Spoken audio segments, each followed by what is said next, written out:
coffee. Where is my coffee?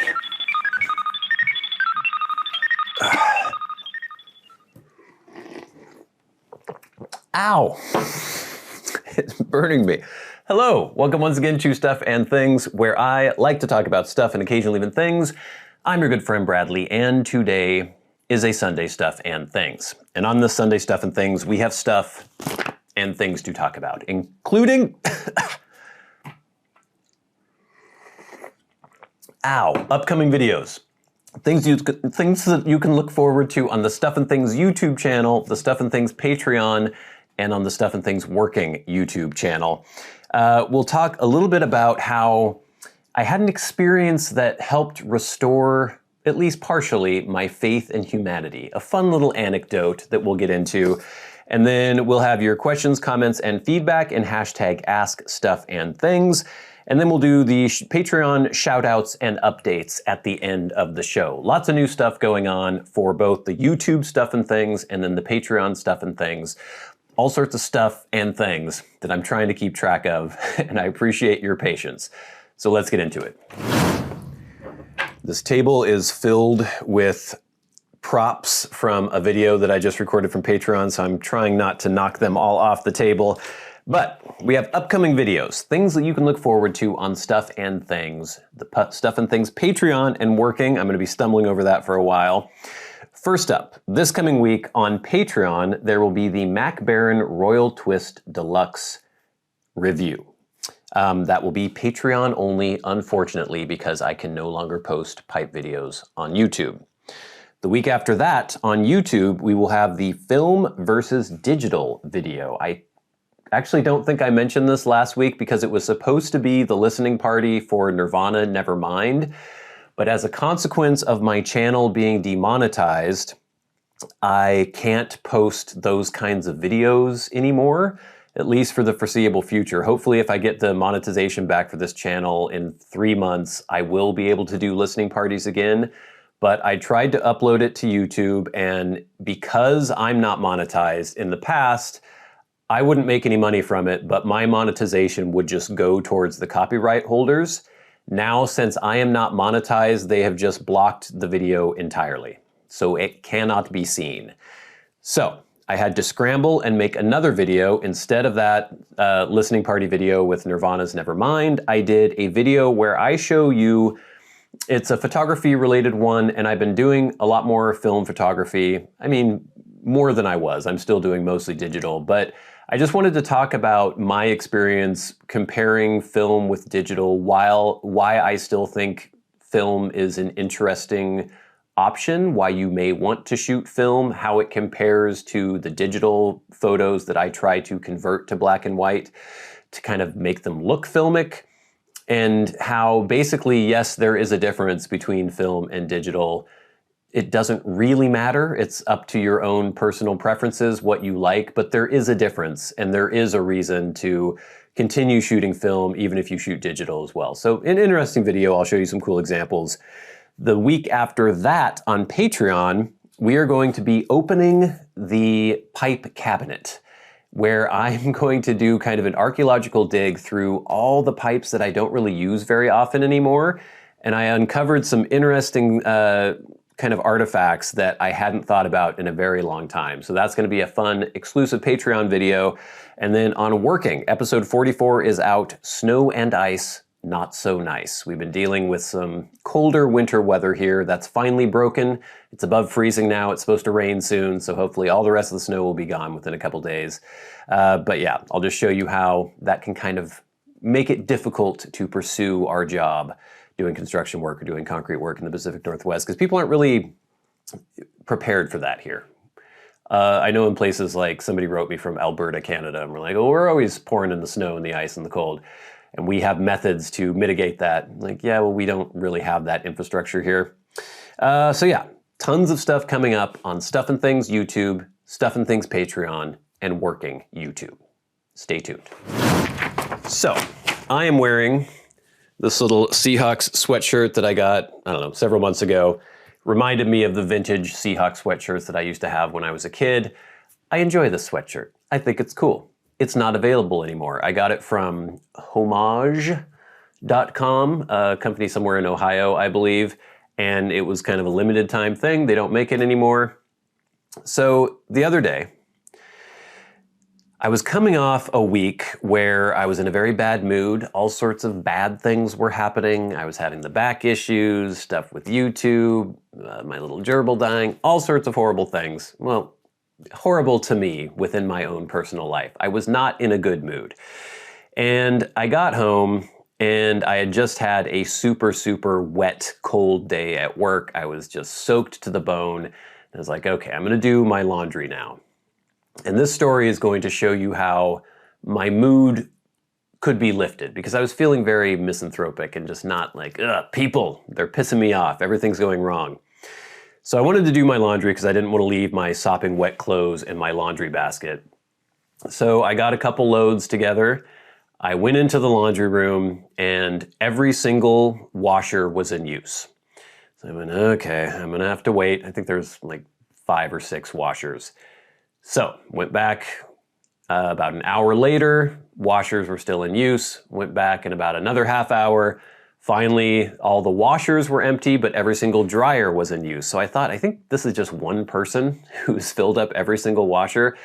But I thought, okay, I can at least do my wash, and then if the dryers aren't available because the dryers take longer, I'll just wait. So I did 2 loads of laundry, washed everything. When I came back, once my laundry cycles were over, or once my washing cycles were over, the dryers were still occupied. So I took all of my clothes, my wet clothes, put them in a basket, brought them back to my apartment.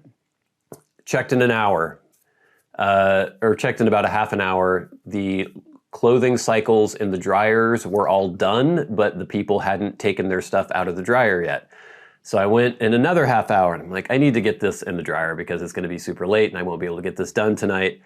The dryers were still all filled. The cycles were still all done. The person had not come to get their stuff out of the dryer. So I thought, I hate to do this because I know people can be weird about this, but I am going to open one of these dryers. I'm going to take the clothes out of the dryer and I'm going to put my clothes in because I need to finish my laundry cycles, and you're supposed to, in a timely manner, come and get your clothes out of the dryer if you're done.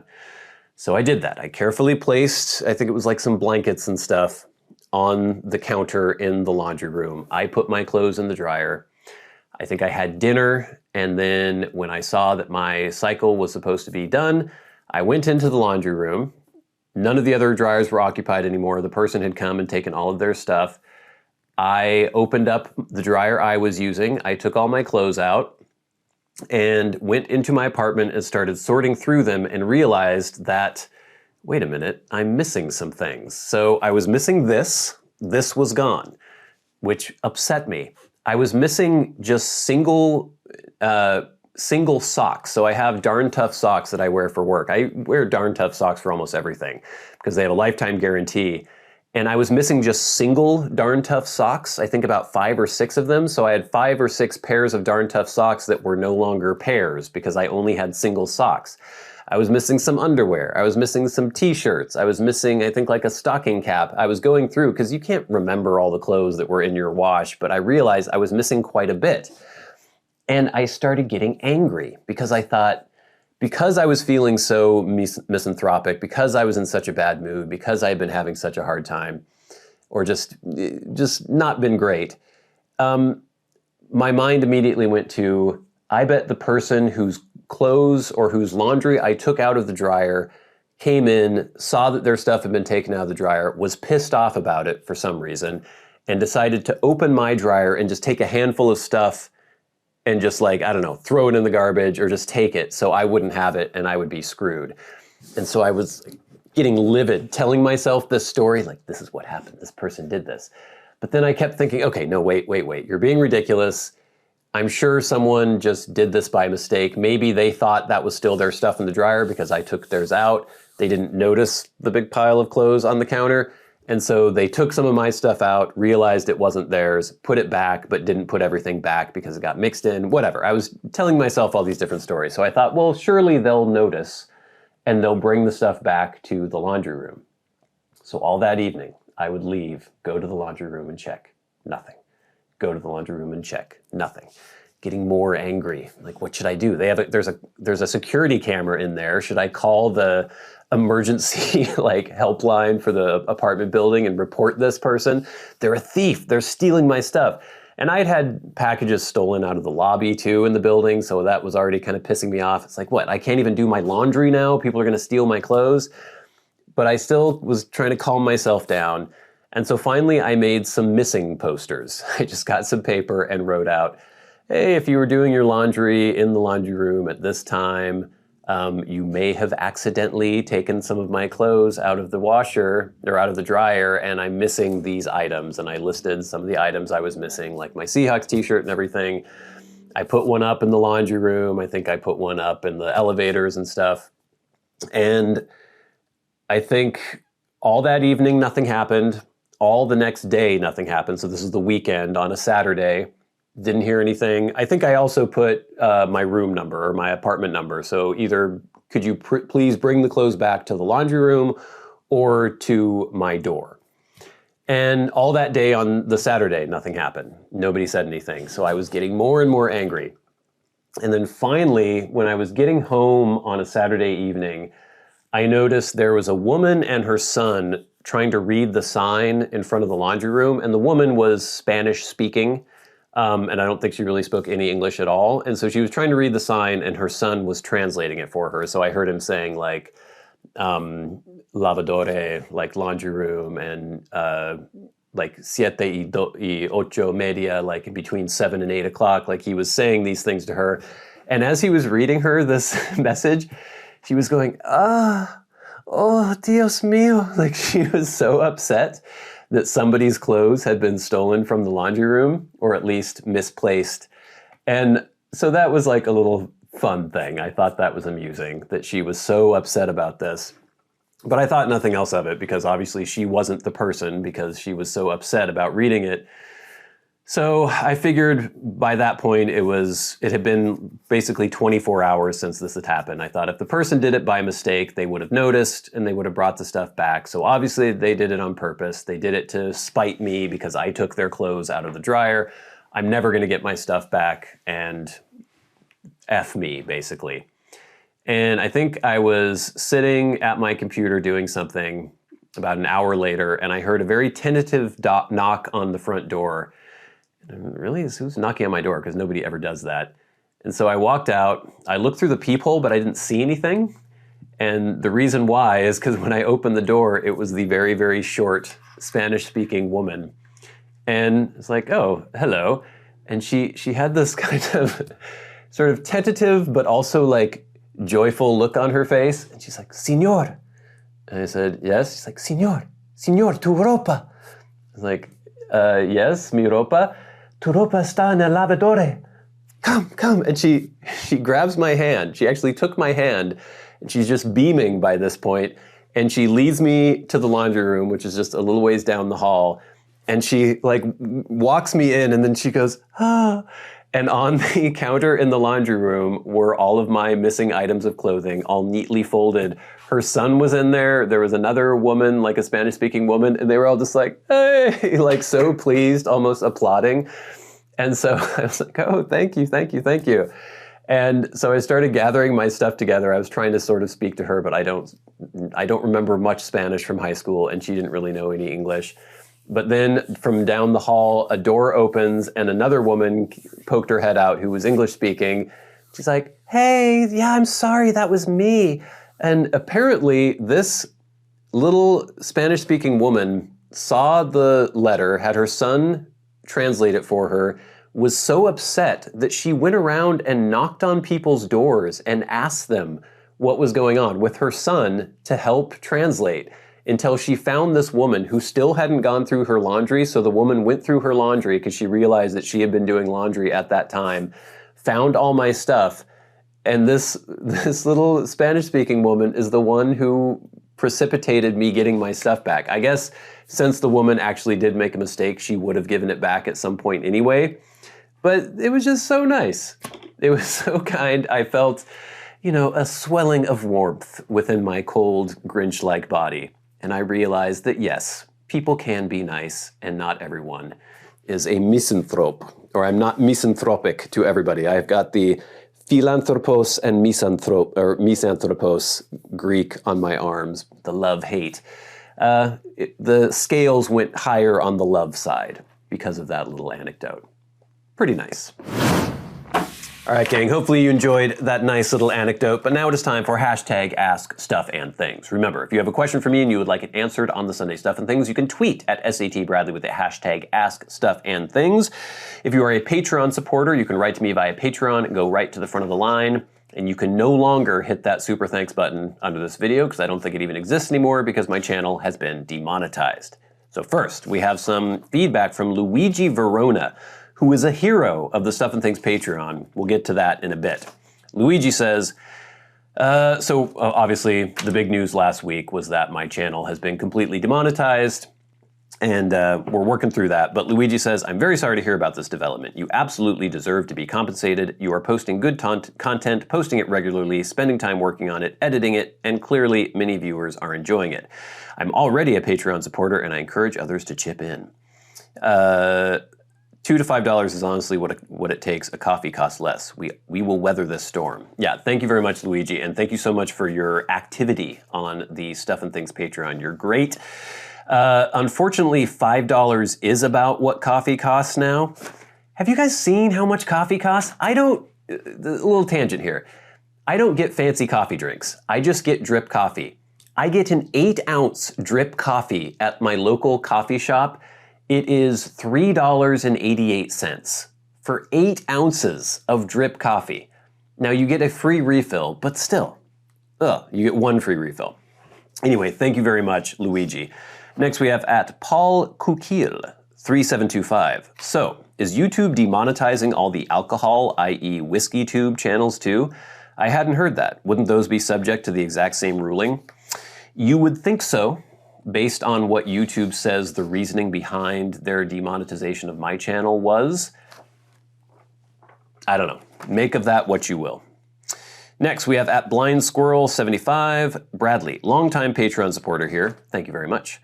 Just want to let you know that you're an amazing product reviewer, and morphing Stuff and Things into that only may not be a bad thing.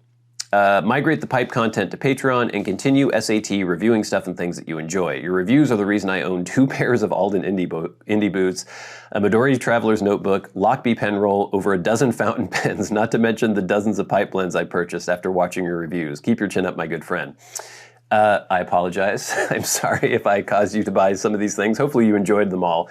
But yeah, Stuff and Things won't just be reviews, and it's never just been reviews, but I will definitely review some products if I find them interesting. I'll be doing a lot more stuff on photography because that's just what I'm really passionate about right now.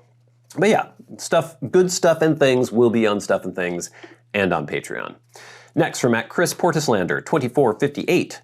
Sorry, this garbage is happening to you personally. Can you set up an annual subscription at Patreon too? I will pay you now for a year in advance. I will gladly pay you Tuesday for a hamburger today. Hope the other 50,000 subs do the same and you get $1 million bucks. So I don't want to read all these too much. I don't want to make it too heavy on here, this stuff, but that was a good idea. I did do the yearly option on Patreon because they give you a discount when you do that. So if anyone wants to check that out. At user ZJ90W6VL1M. I know it doesn't pay your bills, but know that all the people like me who have been following you all these years do appreciate the videos you put out. It's absurd that YouTube would demonetize you over this. There are huge channels that make alcohol-related videos that are still monetized, and alcohol is far more damaging. Hell, there are channels about castrating children.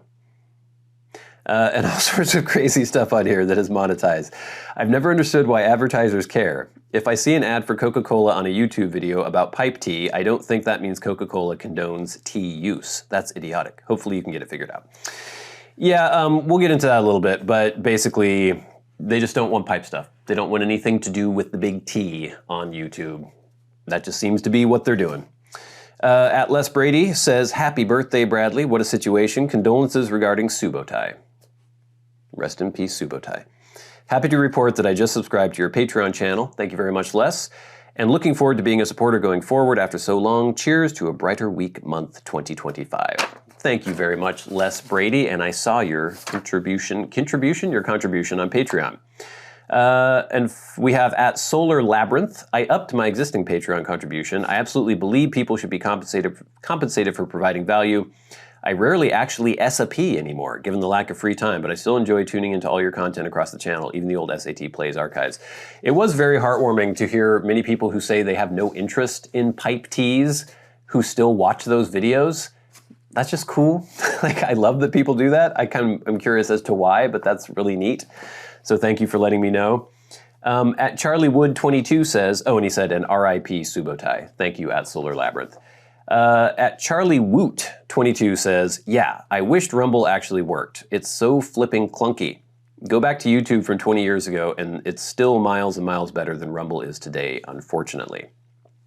So we had a lot more feedback, just so many wonderful comments from people. It was nice to hear from a lot of people who I hadn't heard from in a long time, people who had been watching the channel for years and years and years. It just feels like, oh yeah, I know these people. And I don't really know these people, but you know, you get that parasocial relationship. It's like, I recognize that name. I've recognized that name for a very long time. And it's nice. It's good to get a little reinforcement sometimes, because it's easy to start to feel that things are just kind of routine, and it's nice to get a reminder that, oh yeah, there are real people out there who are watching and enjoying what you're doing. So thank you so much, and thank you to all the amazingly generous people who joined the Patreon. Next, we have feedback from the Domke F6 little bit smaller shoulder camera bag review that I posted last week. This is from at Dr. Regmonster, and that's a name that I remember from the old days. Love the photography videos among the many stuff and things you talk about. Makes me want to dive back into it. It's never too late, Dr. Regmonster. Get in there. At Isaac Kirkwood Smith, I think Dr. Regmonster might have commented on my very first knife video back in the day. I think he might have.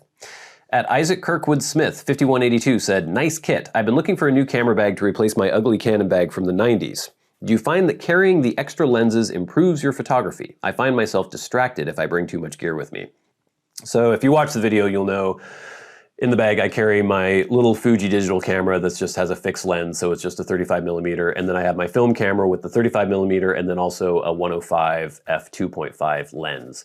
And yeah, it doesn't distract me because it's only one extra lens and it's only with the film camera, so it's kind of very circumstantial, or it's very context dependent when I would use that lens. It's if I'm doing portraiture or something like that. So yeah, I'm mostly just using the lenses that are on the cameras in the bag. And finally, at UK Pipe and Cigar says, thanks for this review. I've used a low-pro photo trekker for years that clips around your waist and gives excellent access, but only can hold one SLR and 2 lenses. I would like to carry 2 Nikon SLRs, an FM and f2, and this would be ideal. P.S. The Nikkor 105 f2.5 lens is such a great lens. Yeah, the bag that I just reviewed, the Domke F6 little bit smaller shoulder bag, would probably be absolutely perfect for your purposes, because you could easily fit 2 Nikons with a lens on and then still have space for 4 lenses, but it's still super compact. So definitely good for that. Thank you for all that feedback. Please keep it coming in. It really helps make the show go. But now we have a little Patreon update. So a lot of great people joined the Patreon last week, and I really want to thank everyone for doing that. That is amazing. It definitely helps make up for the fact that the YouTube channel has been demonetized. I have some updates just on content. So I'm still doing every other week doing a pipe-related and not pipe-related video. So on YouTube, there will always be the Sunday video, and then every other week will be a just non-pipe video on YouTube. And on Patreon, there will be every other week an exclusive pipe video, but then I'm also starting to put videos that will no longer be allowed to be on YouTube on the Patreon, so they can be collected there. So I'm starting off with the archives from the old reviews. So the very first pipe review I ever did, Dunhill Elizabethan mixture, that's already on there. After that, it's gonna be Dunhill Nightcap. After that, I think it was HH Vintage Syrian. So they are cringy, they're embarrassing. I look like a maniac on them, but it's been fun to kind of go through these old videos. And so because I don't want the archive of these videos to disappear off the internet, I'm gonna be putting them on Patreon. I'm eventually gonna have a collection of all the pipe reviews on Patreon. And maybe hopefully there's a way to make that accessible even if you're not a patron. I'm not sure exactly how that works on Patreon, but I'll look into that. But I don't want these videos to go away forever. So on Patreon right now, every week, every Thursday, I will be posting a video from the archives, and then every other week will be a brand new Patreon video. I also want to make sure to remind everybody that the Discord is a living thing now. Our good friend Luigi Verona or Veroni, I need to make sure I say that correctly, Verona, has taken it upon himself to sort of put some new topic threads, I don't know what they're called on Discord. So there's like SAT, there's like a welcome thing, there's like a photography thing, pipes and things, just different subjects and topics that people can discuss in the Discord, and people are actually using it now. So if you are a Patreon supporter, you should definitely take advantage of the fact that you can use the Stuff and Things Discord and have conversations with each other. I try to poke my head in there every once in a while as well and just say hello. So yeah, lots of good stuff. Things will be morphing, things will be changing a little bit with Stuff and Things. You can still expect at least a Sunday video every week, and then every other week there will be the reviews and things like that. I'm thinking of all sorts of other exciting things that I want to do both for YouTube and for Patreon. You know, I was pretty down last week about everything that was going on with the demonetization, but in some ways it's kind of revitalized me. Just, you know, you need a kick in the butt. I was going to say ass. Now I just said ass. You need a kick in the ass every once in a while to kind of get the creative juices flowing. So I'm happy that I'm getting lots of ideas. I think there could be some fun stuff. Might start doing a few more shorts on YouTube as well. So never fear. There will not be a shortage of content for YouTube or for Patreon or for working. We're going to keep going with this stuff. You guys have shown me that I can keep going. I can keep doing this. And with your help, we're going to keep going. So lots of good stuff to come up on YouTube and Stuff and Things, or on YouTube Stuff and Things Patreon, and working. But every week, we like to shout out the people who support the channels at $25 or more a month, the producers of the Stuff and Things content. We have some new faces, some new names on the list this week. So if you would like to support the channels on Patreon, there's a link in the description box below. It is now the only means of supporting Stuff and Things because the YouTube videos have all been demonetized. So this week we would like to shout out people like Jason Buckner, Arcturus, Ashes of the Phoenix, Jonathon Proctor, The Friendly Piper, GreatGrol, and Glenn, Just Glenn. And welcoming Les Brady, David Severin, and Nicholas James. Thank you so much for supporting Stuff and Things on YouTube and on Patreon. And then, of course, we have the Maniac tier, the crazy people who support the channels at $100 a month and who get to talk to my face when they want to. I think, Ryan, isn't it about time for us to do that again? I'll have to look at our chat history and make sure. But we have Bob Magee and Ryan McFadin. Thank you so much. And then, of course, we'll never forget our Hall of Fame member and dearly departed friend, Peter Straub. Lord above, gang, there is too much to talk about. There is always too much to talk about. There will always continue to be too much to talk about. Thank you for sticking around and listening to me blather on about Stuff and Things. We will be back next week. Lots of good stuff coming up on YouTube and on Patreon. But until next time, until we meet again, I've been your good friend Bradley. You've been the audience. This has been Stuff and Things on a Sunday. Stuff and Things. I'll see you later. I'm getting hoarse.